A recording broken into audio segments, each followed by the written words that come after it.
இதே மாதிரி நானும் 2006ல வந்து பாதிக்கப்பட்டிருக்கேன்.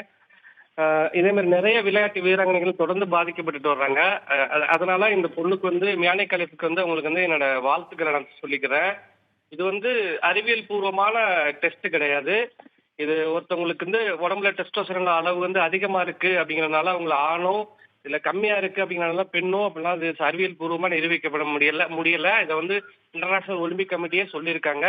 அதனால வந்து இது ஒரு மிகப்பெரிய சந்தோஷமான விஷயமா இருக்குது எனக்கு. பாலின சர்ச்சையில் சிக்கக்கூடிய பெண்களுக்கு முக்கியமாக தடகள விளையாட்டு வீரர்களுக்கு என்ன மாதிரியான மனநிலை இருக்கும்? ஒரு தவறான முன்னுதாரணமா இருக்குது.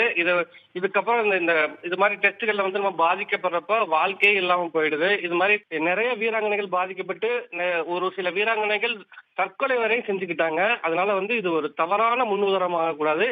உலகத்துல எல்லாருக்கும் வந்து வாய்ப்புகள் வந்து எல்லாமே சரிசமமா இருக்கணும். அதனால வந்து இது தவறான ஒரு செயலா இருக்கு. இத தடை பண்ணணும்.